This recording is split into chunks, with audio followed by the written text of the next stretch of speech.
motan kalor kidelo yo kutaga no mabundo kon bayrum banga ajinga tunga bay pandun ebulu tunga bay pandun lo antini kantot bay pandun kenina pedi kanyalo kudaye panne kai kakki na luide tu inatang inaberi loyi anwa gajiran luin pandiri machar dol pandiri maperi dal pandiri manje tiong kuitimwa babanga tumbeke yin babanga ati amamda ge kun baloi bai banap when it feels jolin nalin danial bawe jamu ko badil lui ke balai rumbe anda tai ku jalan nonton Ramu ba point bai rumbenda waka ajenge tunga bai pandon Chapuya man tu kul wala je wala ya motan kalor kidelo yo kutaga no mabundo kon bai rumbenda Pani ina majol kutagi mayu akol bilir minyang akol bilir okunyangu bakam utangarar kuyirul banda dalku apodaru kaiwulu yangalu kudil nyiji midil lu kudunba nyangiro baktingi dela lawe akalu nyaiga bai banono ajiran rega bai bandan ajiran eman bai bandan kidi banara tinnom banong bai bandeno and we need to kanong bai rumbo yin kuin wan ma kuin nan gai wan nong bai rumbanga and I take ku dalam nonton Ramu ba point bai rumbanga waka ajenge tunga bai pandon Chapuya man tu kul wala je wala ya motan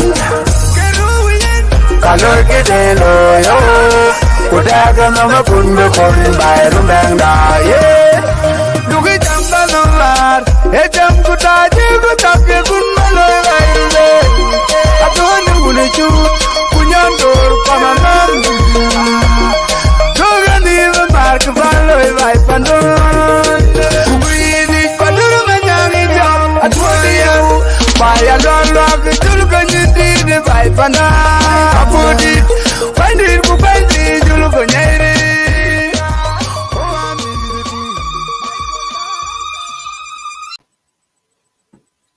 Good morning, good night, good evening, wherever you are. Today is a good time for me. Just came on that chat with you guys. Some program that current situation going up in South Sudan. This program actually is a special program today for me, but I am in the studio for myself. The technician, they are not around. If there's something wrong, please forgive me. I'm not expert in technology. I am addressing Pacific people back home in Sudan, in South Sudan, so that maybe I will talk a little bit Dinka language, not in English, because this program is focused to the Pacific people in South Sudan. But sometimes I can use English, but now I'm feeling as I want to talk in Dinka. Ko koy gilwon jula ban waga challenge ne man ne patratio kan ben kuyen program kana nyiji ko gilwon china fatra ke be ben live kiyen yana tuk to studio man koy wan luka alio agar mabog agar deng mabog alio jula Isaac Tieng alio kiyan atuk na chiban barnamij na men kuyan achiran wan le babe voten barnamij tin ko ini bayan rekini chagot pinten pandan chal University Sudan wano michala beta piu Gana hibi wage ko kajwe red alloy road. I feel that I can contribute small things. Kawan yake bakanywa. What are the benefit of the water? Pandani in Sudan. So now again anong film tin ba share ko wetan. Share film did. Lakin yan anabijalo ga die ma. Yan anabijalo tin film man. Yeah.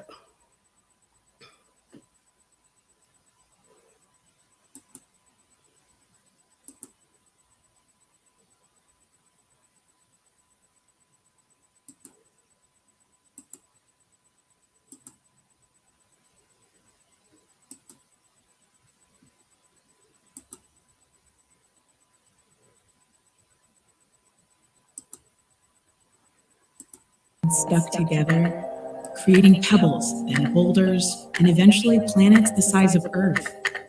Volcanic eruptions released this water into the air and, with help from icy comets and asteroids, created a freshwater ocean that turned the planet blue. Falling rain washed salt into the ocean, leaving freshwater mostly trapped in ice caps and glaciers. And as those glaciers receded, humans flooded into river valleys, built civilizations near water, and began to change it on a global scale. We've polluted it with toxins from industry and runoff from agriculture. We've taken more than our fair share by draining aquifers and entire seas. And we've disrupted the rains by dumping CO2 into the atmosphere. We can only live a few days without water, and only by changing our relationship to it can we hope to avoid the coming crisis.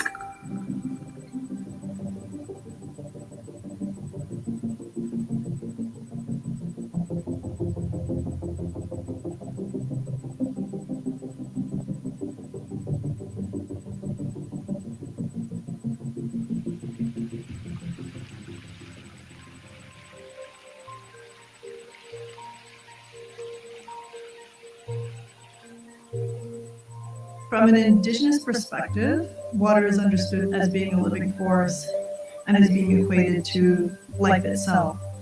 So water isn't thought about as separate from people, it's more understood to be who we are and in relationship to us. Deborah McGregor teaches at York University in Toronto and is Anishinaabe from the White River First Nation. She's devoted her career to researching water, its place in the environment, and environmental justice. I just grew up right there by the water, and you kind of knew it so well. We had to, cut a hole in the ice to get the water. Pretty well, I had to do this every day. McGregor is an expert on how Canada's original inhabitants managed the land, and how their knowledge can help reform a system that treats water like just another commodity. I think even if people don't know very much about water, everyone still has a very intimate relationship with water. Everyone still needs water every day in some form to live.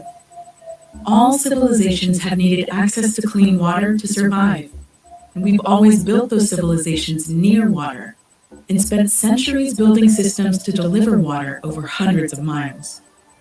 For billions of years, water has been the lifeblood of the planet as it flowed from the oceans to the air and then down to Earth.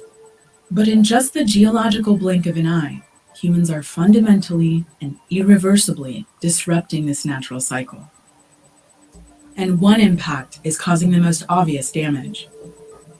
Climate change exacerbates everything that's happening in relation to water. And we could see this actually playing out in the United States right now. You have one part of the country having major wildfires, and they would desperately like to have water. Meanwhile, opposite end of the country, they're dealing with major flood-like situations involving hurricane. So what you have is some places have way too much water, and other places who would desperately need the water aren't getting it. This increasing imbalance is being felt around the world. In the last 4 decades, drought has devastated more people worldwide than any other natural disaster.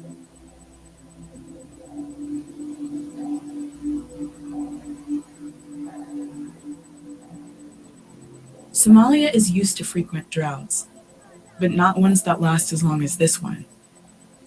It's been going on since 2015. how does this experience compare to what happened with the drought in 2011?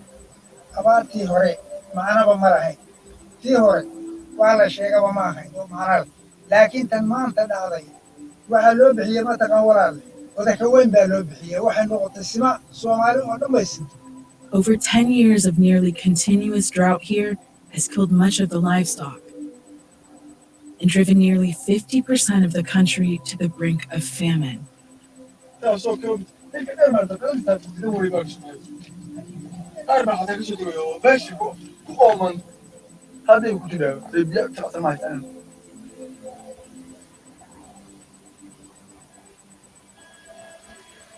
Climate change is also melting ice caps and glaciers, which is reducing the world's supply of fresh water. Melting snow and glaciers from the Andes and Himalayas provide water for drinking and for agriculture to 1/5 of humanity. And in North America, the receding snowpack in the eastern Sierras is affecting tens of millions of Californians. NASA estimates that 7 areas across the globe are losing nearly 300 billion tons of ice every year. Dwindling access to water is triggering migrations in many countries. When people don't have access to water because there actually isn't any, because they're dealing with drought-like conditions, people will have to move. They're basically climate change refugees.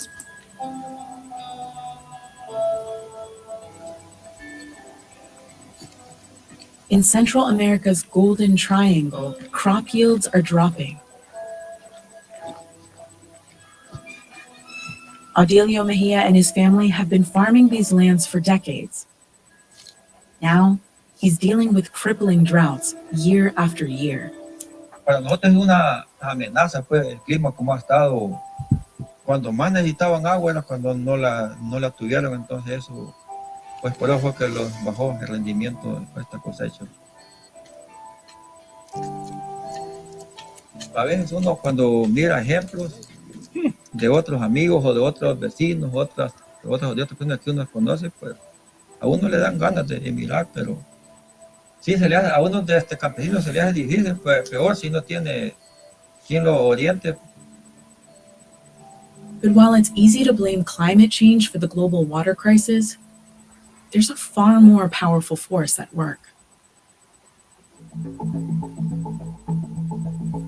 Farming uses 70% of all available fresh water on the planet, and it's a huge source of greenhouse gas emissions, second only to energy production. Industrial agriculture sucks up huge amounts of water in places like Colorado. It drains rivers and streams to irrigate corn, to feed cattle in massive feedlots. The water use is astounding. It takes 2,500 gallons of water to produce 1 bushel of corn, and each head of cattle eats 50 bushels of corn over its lifetime. That adds up to 125,000 gallons of water for every animal. And because these farms get water for free, the cost to the planet for cheap meat is rapidly disappearing groundwater.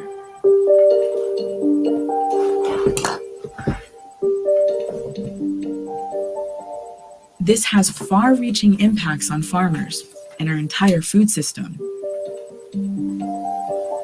California's San Joaquin Valley is one of the most fertile places on the planet, and it too is running out of water. Farmers are being forced to dig deeper and deeper in order to find less and less groundwater. We're the breadbasket of the United States. 50% of your fruits, nuts, vegetables come from the San Joaquin Valley, or California in general, California agriculture. So, Tony Azevedo is a third-generation farmer in the San Joaquin Valley. He grows tomatoes, pistachios, and other crops on 8,000 acres of farmland. for years we didn't use the wells at all, the groundwater. We always had surface water to farm with. The problem now is that we are in a drought, so we're relying on groundwater to do all of our irrigating. What's the process of planning ahead for what could happen? Well, now the last 5 years we've been pumping a lot of groundwater to keep this ranch going. And eventually you're going to run out. We have 85 employees. Some of them are third generation, counting on us to stay solvent. So that's always in the back of my mind, how long we can go here. What's the plan if this continues and there's no rain, no runoff? I guess we're done. Disappearing groundwater isn't just a problem in the United States. This NASA satellite map shows just how bad things have gotten. The red you see on the map shows the places where groundwater is being steadily depleted. As early as 2025, experts say that half the world's population will be living in places where there isn't enough water. And it's estimated that by 2040, most of the world won't have enough water to keep up with demand all year long.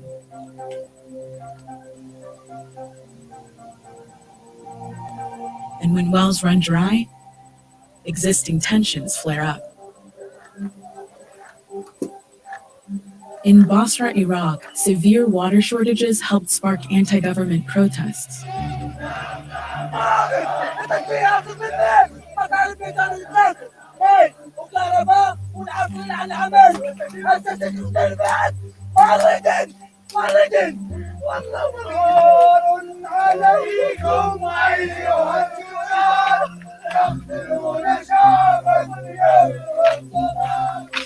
The danger posed by our looming water crisis is listed by the World Economic Forum as among the top 10 global risks to humanity, just below weapons of mass destruction, but above natural disasters like volcanic eruptions and earthquakes. Yet the main cause of the water crisis isn't just climate change. It's rooted in our relationship to water. So when water becomes a resource, and then it then has to be managed as a natural resource. So then laws are created, authority and jurisdiction is given to what can happen to water, and then who can have access to it. It can be allocated to forestry operations, it can be allocated to agriculture. So people will then compete because it creates that kind of capitalist competition scenario. Who wins and who loses in that competition has direct consequences not just for people, but also for ecosystems.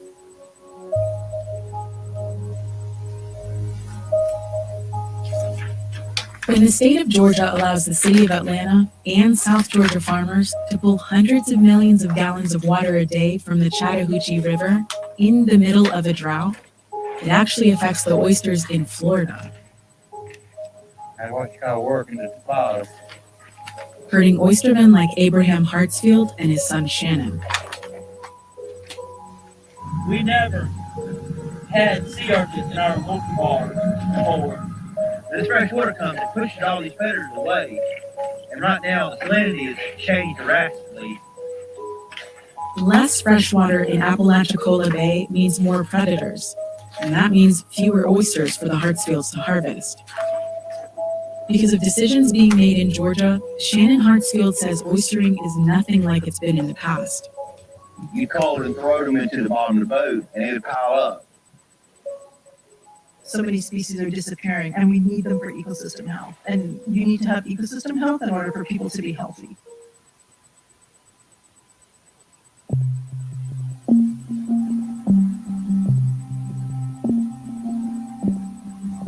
Even though we wouldn't survive more than a few days without water, it wasn't until 2010 that the UN passed a resolution recognizing that access to it is a human right.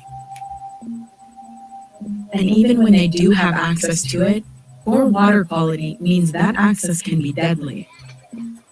Nearly 3.5 million people, mostly children, die every year from waterborne disease. 2 billion people don't have access to clean, safe water. In India, the Ganges River is sacred to the nation's 1 billion Hindu. But it's also one of the world's most polluted waterways. The Ganges is the main source of water for more than 500 million people, but it's contaminated with viruses and bacteria that cause life-threatening diseases like cholera, typhoid, and viral diarrhea. Today, Ganga is more polluted than it was 30 years ago. I have seen the situation worsening only. No improvement at all. 1.6 billion gallons of raw sewage and industrial waste pour into the Ganges every day. How much sewage is coming out there right now? 150 million liters per day. why aren't there processing centers or water treatment facilities or infrastructure basically to This is the inability and inefficiency of the government. Even though you could be living right beside a river, you can't drink the water there. And that's because of contamination of it through industrial development. So it's an inequitable burden placed on the people downstream who then have to live with the contaminated water. In the city of Kanpur, for example, hundreds of tanneries release toxic chemicals and heavy metals into the water. Those who contribute least to the pollution are the ones who suffer the most. Water's responsibility as an entity or having agency is to support life. And we interfere with that by polluting it, by damming it, stopping it from flowing and doing what it should be doing. So we interfere with water doing its job, basically. And we don't have the right to do that. And every time we do that, that's an injustice. Industrial contamination, like basically release of chemicals and contaminants into fresh water, has had devastating impacts on the natural world because of the impact on aquatic life. These impacts on plants and animals trickle down and can affect humans as well, sometimes for generations. Some heavy metals can stay in the sediment of rivers and lakes for hundreds of years.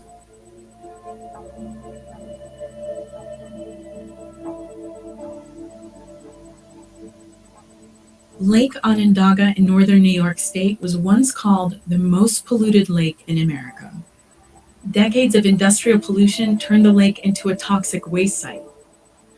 Even though the pollution stopped decades ago, children and women of childbearing age can't eat the fish in the lake because of high levels of mercury. The company that's responsible for dealing with the pollution says the lake has been cleaned up. But the Onondaga Nation, the traditional stewards of the lake, disagree. We've cleaned up the lake. We've done the dredging and capping. We're doing the habitat restoration, which is turning out wonderfully. Honeywell, which bought out one of the original polluters, and taxpayers have spent around $1 billion to clean up the bottom of the lake, and the company is still restoring other sites around the shore. Sid Hill, a member of the Onondaga Nation, says Honeywell and New York State need to be doing more. What's your biggest critique when it comes to the way this whole remediation project has been going with the lake? It's just the idea of not disclosing everything and having this propaganda issue that it's clean. It's a clean lake. Oh, we cleaned the lake. It's still the Superfund site. There's still toxins in there. I don't see the next generation ever seeing a clean lake. The legacy of industrial contamination isn't just confined to Onondaga Lake. So I also grew up that if you were a woman that of childbearing age, you shouldn't be eating a certain number of fish from the Great Lakes because they were contaminated. People have this relationship with water, but that relationship is starting to be disrupted through contamination of water. For Jeannie and Sid, the larger issue is the system that led to the contamination in the first place. Who do you blame for the pollution? Whoever runs those multinational corporations that trample over and harm the environment, whatever else is ever in their way for their profits. I think about that a lot. What was anybody thinking of when they were just pre-dumping into the water, just dumping. When no one takes responsibility for the health of the planet's water, it's easy to pollute. But trying to own it can be just as disastrous.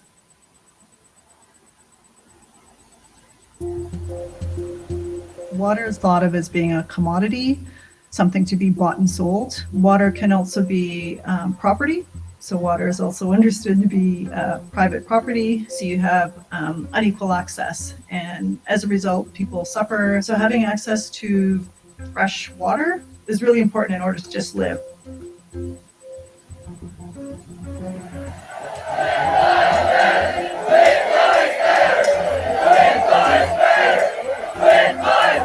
In Flint, Michigan, the government treated water like just another cost to be cut. It switched the city's supply to the Flint River, but failed to prevent lead from leaching into the water. Caitlin Tobin's son drank the water.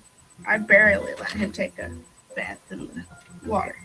I buy bottled water and try washing him down as much as I can, and then he was getting bumps all over. They said because of the lead in his own blood, he couldn't get rid of it. They knew a long time ago that they were poisoning people from it. They could care less. So Lead is toxic in even the smallest amounts and can cause irreversible brain damage and even death in children. And parents here worry about their kids' future.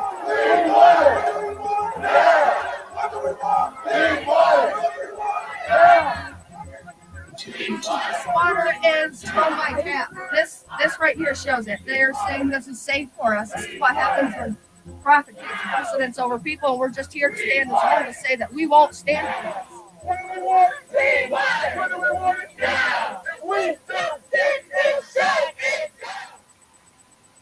At the core of our global water crisis is how we manage and allocate water. Experts say that if our depletion, pollution, and misuse of fresh water continues unchecked, it could affect not only our entire food system, but also push ecosystems and societies to a point of no return.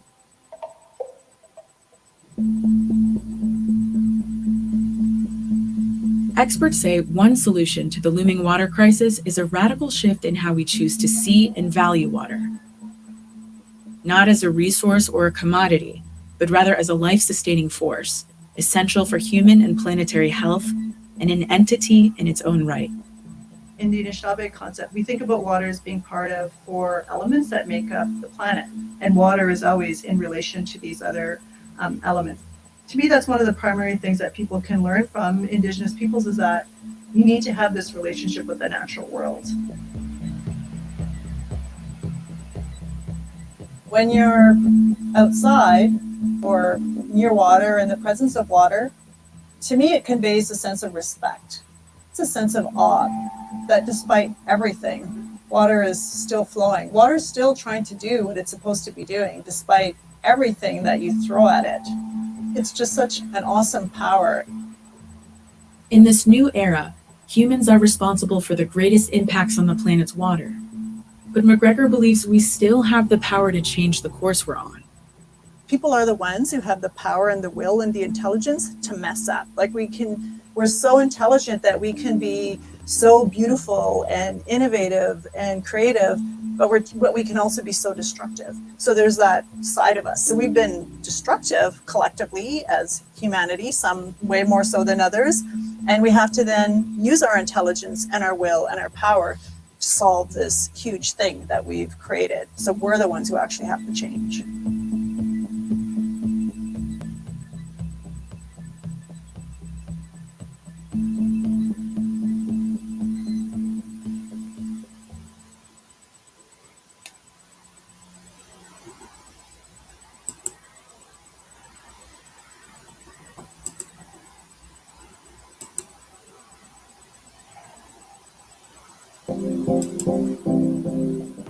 Live stream.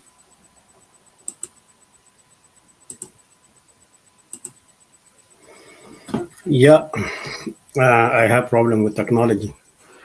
Chumi chuaga ping, we kaji gilwang, jala kaji ping tong manja. Piu amahem pinom, wutche metiogo. Chumi chuaga ting, badwich piu chike floated in pinya air. So the water are very mahem, very essential in the life of human being. So Oka Geneva Sudan, we have boga careful about the few quantity you a few quantity Geneva Sudan right now are clean water. But the most of water in the world has been polluted. Timothy Kyogalwele.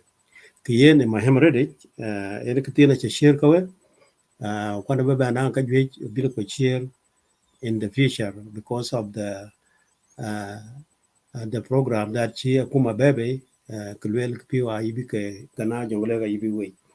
So to me, Ghana Jungle is very, it's not a good idea now to be weak because Pew in the near future, another room Koguben, Pew Abia Michel at Nankoi.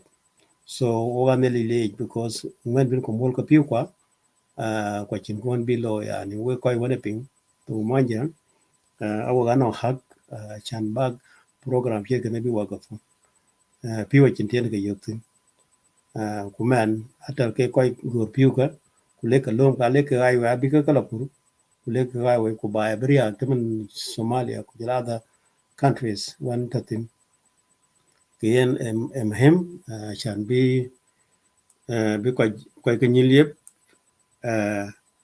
kuyan barnamij di betok tan chingidi balwe rede kan bija belatin maybe tomorrow or but niag ana bembe anang another program concerning water kiyen apada rede we koy to we koy dai ana bu koy tan tabana yana to chin koy won to la ni ka kiyen waga ba ya je din tiyo backping e din tiyo chi gol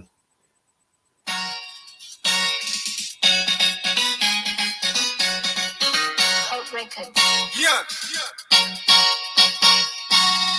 What a man,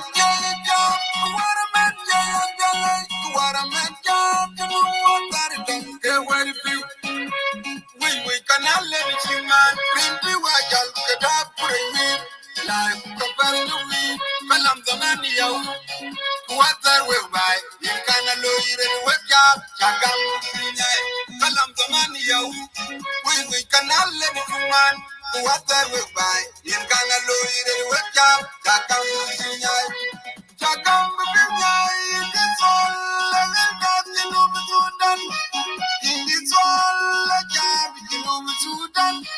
Kilma zamani ya kuwarana de nyal ka don garan karbin kwanyin ko William Yuan ban we can all let you man rimpi wajal kada pure wi lai ku ka bari ju na weka ya kambu nyai ya kambu nyai na weka barkada ya kambu nyai na weka bambernal na weka bambernal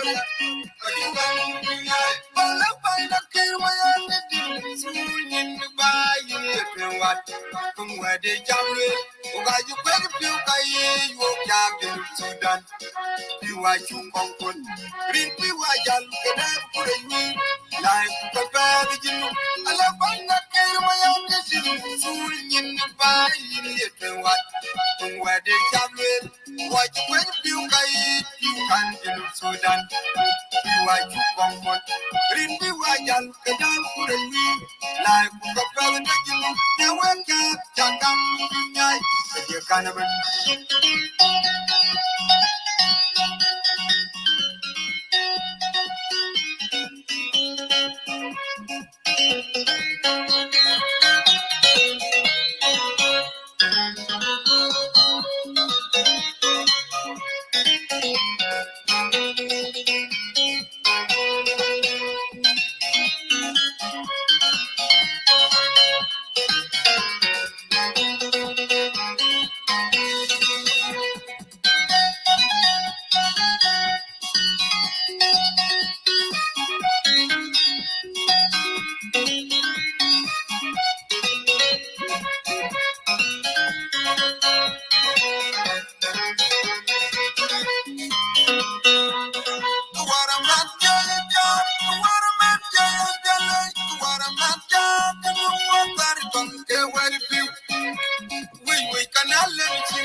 We can all let it man. What that will buy. In Ghana, Lloyd, and wake up. Jagam, Jagam, it's all I got to know done. It's all I got to know done. Kilmazaman, Yahoo. Who are an ending, Yal, Katon, Garan.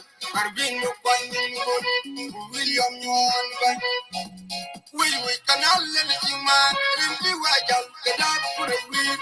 Like the bad you. Now wake up, Jagam, Bunyai. Jagam, Bunyai, now wake up. Jagam, Bunyai.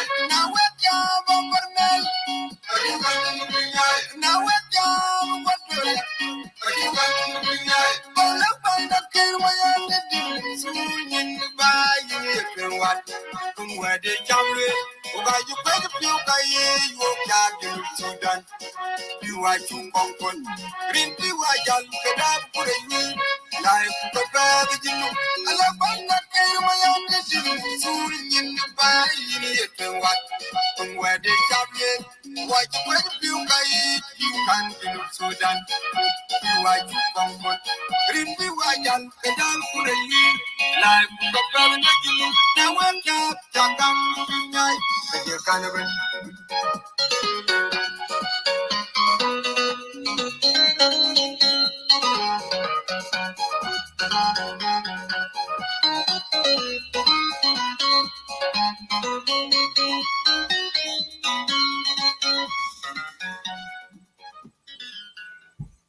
Yeah, and she just took that is a question we call Sudan. Chagam bi piu bi kanyai. Taban piu and akajuit to think there's a lot of things in the water. So there is a fish in the water, there is any the life in the water. And then the water is very important in South Sudan, as we know. Kiyen mahemare de wakaj mwanjang ba winyiliep could be piu achi bi kanyai. Because a maruf kene lwel piu kayiga nadafa. You cannot clean the water, and then you have to clean the small river that can bring all this stuff in the water. If you want to clean the Nile, you have to clean the old basin so that the old stuff, dirty stuff, will not go to the Nile. That's the program that we can accept it. But if you come and clean the Nile and you didn't clean the other rivers, so the old dirty is still coming to the river, to the Nile, and then you didn't do anything. So the notion of the cleaning Nile should start from the basin, a small basin that can feed the Nile to be clean, so that all this stuff will not go to the Nile. But if you clean the Nile and all basins are not clean, you did nothing, and then it will not acceptable. That's why we're saying it's not a cleaner of the Nile. It's another project, it's another program. So our South Sudan people actually stood up and said no for that program. If there is a program like that, South Sudan is capable to do by itself. South Sudan capable to clean the Nile by itself, not Egyptian, not any other country in the world. It's not a hard thing. It's just simple things. Wo mwanja ba wenyiliep kulwel na lwel ku nil ka yigna dafu ka kuma ba ni yigna dafu ache foreigners. We don't need foreigners to clean the Nile. That is the bottom line, because we know our resources and we cannot trust anybody to come to clean your water. As for example, if you live in your house, you cannot allow anybody in the street or anywhere to come and clean your water to drink it. Achiralo pino. Piu achiranda in a piu ku very clean. A year and to buy in a piu ku clean by yourself. If you don't have money, you can ask the fund. So there is a lot of people in the world here can lend you the money to clean the Nile. The government of South Sudan is capable of cleaning the Nile, not any country in the world here. We cannot trust any country because few water, they are our resources and they are our lifeline in South Sudan in the years to come. If we give up right now for our right of water, so the next generation will die or maybe will immigrate to any country. Timothy Okyoping, the most water in the world are polluted. And then 2025 or 2020, 42, there will be a lot of crisis concerning the water in the world because the population is growing up, increasing, and the shortage of water is decreasing. There's no balance. As you see in Iraq, people are crying because there's no water. It can happen to South Sudan if we allowed any people to come and dig or dug our Nile. So we're manjang liap ku nyin already. Pew archipel pew ake ka dong man. Tunong wo quite. Ku yin ban sulfur yin in a law in a buy. Kwanyeke SPLA started because of the jungle canal. Kana anyake kwes. Kiyen mahim achan bi pew ake ka dong man tunong quite. Ake ka wan libi resources ke ben. Even Egyptian to lumke pew. They have they have Nasser Lake. Nasser Lake is a lot of water. Ali binaga kan lo kike. Alo agriculture, kwalo kreji banake. Why any pili kwanta ko ke yibika bananya? Why? Actually, it's not right. So South Sudan people must stand up for their right to stop that program or that project that concerning the Nile. Yana because ten, I think it balwin. Kuya na nang koi ba be join maybe tomorrow and a bit program there with the new videos abaka by more and more so that our people can learn what is the benefit of the water. Yeah, and we're at a late, thank you so much.